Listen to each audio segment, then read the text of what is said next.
Alpe Ape back again on the mic, and I'm going to go through a few of the sessions I did towards the end of the Alps trip leading up to me doing a power PB. But first, here's undeniable proof that monkeys are sneaky creatures. It's hard, but I'm feeling cracked. Talking. It's not hard. Legs are like stuck. I can't do this without you.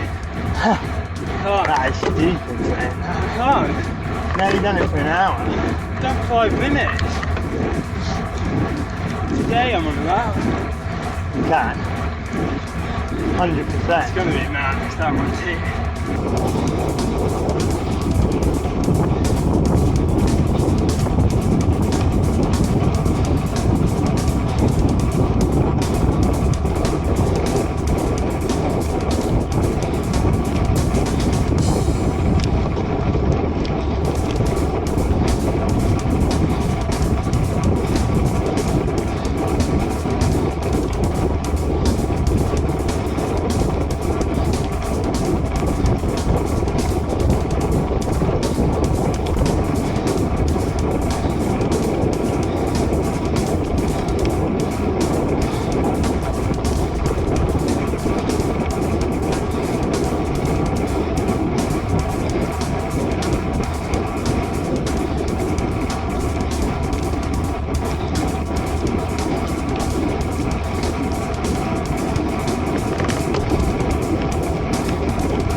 So, like I said in a previous video, we mostly did tempo in the Alps. We did a couple of touring rides too, and ended with literally climbing till it went dark on the last day. Then had to descend down gravel in the dark, which isn't the smartest of ideas, and absolutely freezing towards the end too. 10 PM and let Alps. Night ride then. Apes out with the wolvies.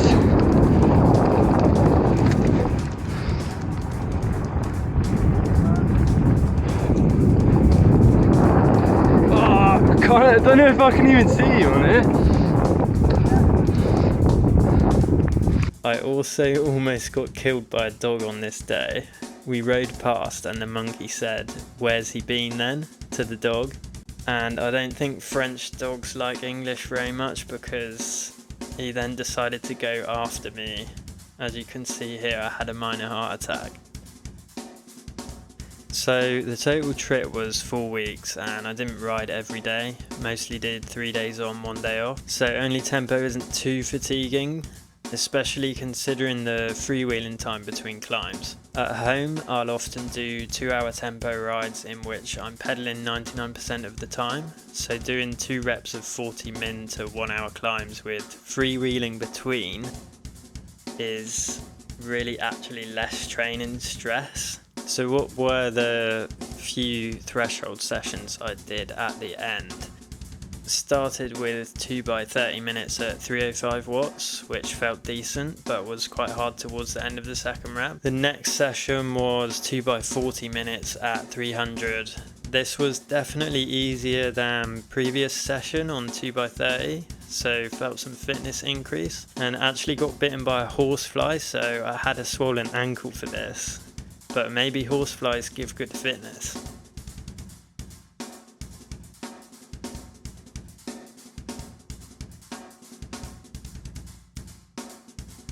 Also super close to a sub 50 minute mollard as well, but obviously didn't realise at the time.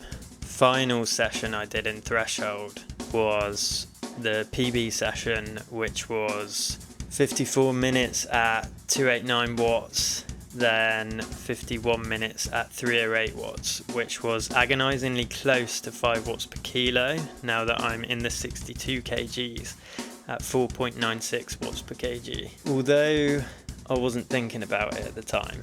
And this really just goes to show how much fitness can fluctuate in a week, as I found the 305s for 30 minutes a lot harder than the 308 for 51 minutes. And I think I did have the fitness for 5 watt per kilo 60 mins on the day, especially considering I'd already done 54 minutes at 290. This didn't cross my mind at the time, and I was just focused on keeping the rep nicely in zone 4. But if I had remembered it was close to 5 watts per kilo, I probably would have tried to keep going to 1 hour up one of the lanes at the top to officially get 5 watts per kilo for 1 hour. But I guess I'll have to wait until next time for the official 5 watt per kilo 1 hour power. So what does this mean for my power progression so far? Well, we should also note my power from about 8 months ago in the Alps. So comparing power under similar conditions, I was only managing about 260 watts for 40 to 60 minutes on climbs. So that's about a 50 watt gain in 8 months on the long duration power. And if we look at my sub 40 Alpe Zwift attempt, I managed 39 minutes at 5.1 watts per kilo, which was in mid-April 2024, and at a much harder RPE. So we're looking at 39 minutes, 5.1 watts per kilo at an RPE 10, possibly RPE 11 because I was in absolute bits at the top, to 54 minutes, 4.96 watts per kilo at about RPE 8.5, which, yeah, it's fairly hard to say how much wattage gain this is, but I would estimate it's about a 5 watt gain on 30-minute power, because I don't think I could do 300 for 60 minutes with this, or 54 minutes, sorry, with this RPE when I did the Alp. Now, a lot of people would also claim that altitude makes a considerable difference compared to riding at home. Basically, no one does 1 hour long intervals at home in the UK, so they never really have a comparison. And realistically, most of these climbs aren't high enough for altitude to do much. Now, I do think heat makes a decent difference though, especially when comparing my power to the trainer in colder winter months. So I am quite happy with the estimated 5 watt gain. I mean, after initial quick gains, when you first start a sport, you can't really expect to keep that rate of progress up. I've done a lot of sports since I was very young, and progress is never ever linear after the first few weeks really. Even during my first 14-week progress vid, the progress didn't feel entirely linear even though it was quick. So my fitness really does fluctuate a lot. I seem to get random spikes of gain, then it plateaus for a while or sometimes goes down, which I'd say is pretty common, and even with the best training this is still going to happen. Your body can't be at its peak fitness and beyond all the time, so progress is going to look more like this.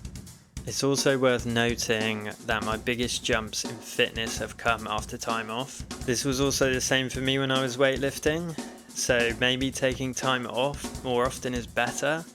Like a week or two completely off, for example. I know it sounds counterproductive, but the body really does accumulate a lot of fatigue, and it probably needs flushing out more often than we think. Something I need to test, but I always want to ride, so never really happens. And overtraining doesn't necessarily mean you're completely cooked, it can just mean you're making less progress than you could be. There was also a ton of gravel on climbs this year, and that was pretty annoying considering I hate sitting down when climbing. I really do my best power out of the saddle, but this section here, as you can see, is mostly gravel, and it was steep too, which is even more annoying. Gravel is pretty grim to ride on uphill and definitely slows you down a bit. It's quite funny actually, because we'd just had the roads gravelled in the UK before we left. So we were looking forward to the smooth Alp roads, then getting there and basically every climb has gravel on. Even the locals were fuming, so it seems quite uncommon. Anyway, there are just some training insights. Hopefully we'll get back on the trainer again this winter and get closer to the 6 watts per kilo goal. Aim will probably be to hit 5.5 watts per kilo this year. I think it really depends on if I keep losing muscle mass or not, because if I can get to about 60 kg, that would be 330 watts, which I've almost already done. Now obviously weight loss is key to going fast uphill, for me at the moment I mean. Not for everyone. Some people are too light, but are they? But I would probably only stop thinking about dropping weight if I was 56 to 59 kg range, which would be a much better BMI for endurance cycling that I'm currently at with 62 to 63 kg. I still do have quite a lot of muscle to lose. It just depends if it's going to come off, so I guess we'll find out.